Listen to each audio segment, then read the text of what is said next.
Ada beberapa hal unik yang menjadi kekhasan rumah pendidikan Seminari Tinggi Santo Petrus jika dibandingkan dengan seminari-seminari tinggi lainnya, yakni bahwa bangunan Seminari Tinggi Santo Petrus terdiri dari unit-unit atau rumah-rumah.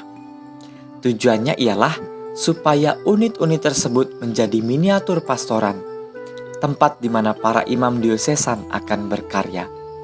Maka para frater sudah dilatih sejak dini untuk terbiasa tinggal di unit-unit atau pastoran-pastoran kecil. Selain itu, para frater yang tinggal dalam satu unit ialah para frater dari kelas paling bawah hingga kelas paling atas. Tujuannya supaya para frater sejak dini mampu membangun relasi yang baik sebagai satu keluarga dan satu saudara.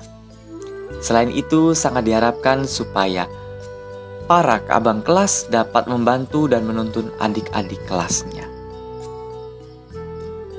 Secara keseluruhan, lama proses pendidikan calon imam diosesan di Seminari Tinggi Santo Petrus ialah 8 hingga 9 tahun. 1 tahun menjalani masa pembinaan di Tahun Orientasi Rohani Santo Markus, dan fokus pembinaan selama di sana ialah tentang rohani dan juga kepribadian. Hal ini dapat dilihat dari rutinitas para frater yang lebih banyak berdoa dan berefleksi.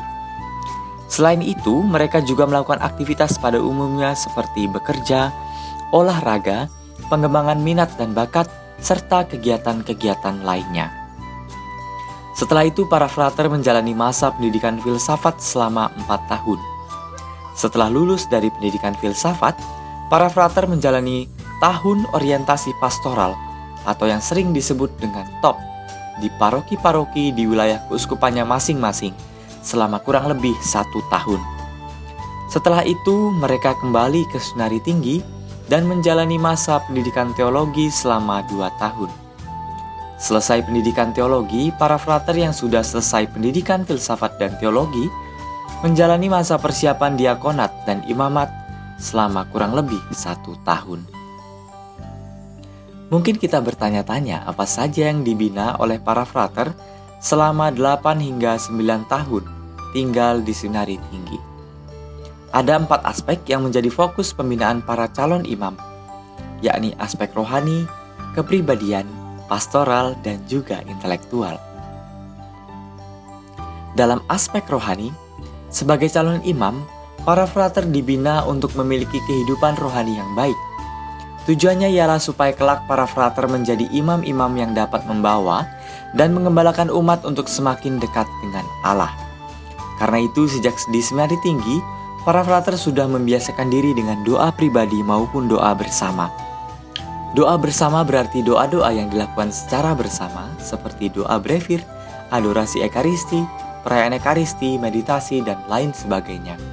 Sedangkan doa pribadi berarti para frater berdoa secara pribadi, seperti devosi ekaristi secara pribadi, meditasi, doa pribadi, membaca dan merenungkan kitab suci, membaca buku-buku rohani, dan lain sebagainya. Selain itu, para frater juga rutin menerima sakramen pengakuan dosa setiap bulannya.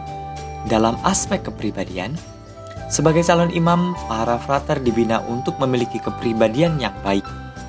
Pribadi yang baik artinya pribadi yang mau merelakan diri untuk melayani umat yang dipercayakan padanya.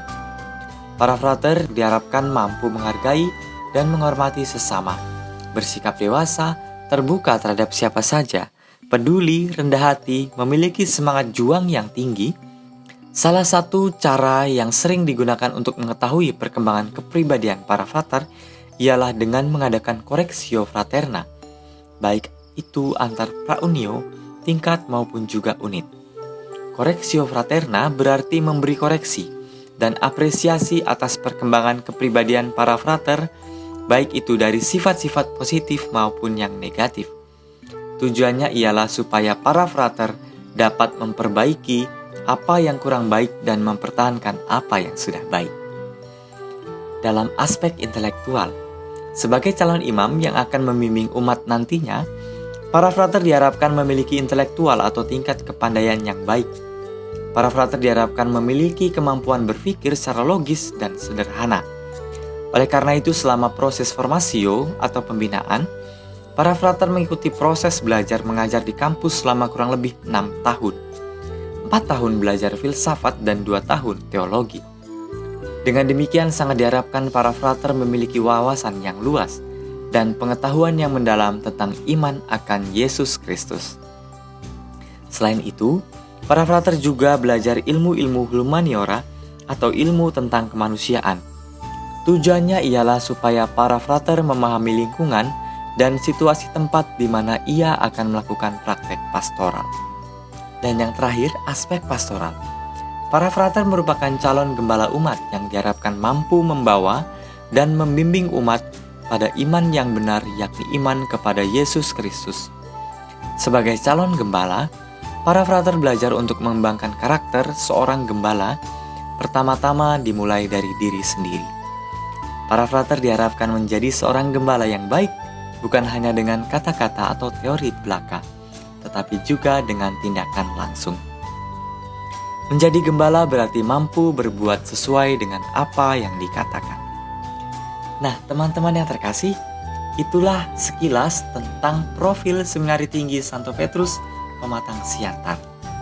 Jika teman-teman tertarik untuk mengetahui lebih lanjut tentang Seminari Tinggi, teman-teman dapat berlangganan di channel YouTube Seminari Tinggi Santo Petrus ataupun juga dapat mengikuti sosial media Seminari Tinggi Santo Petrus. Terima kasih, salam sejahtera untuk kita semua. Horas.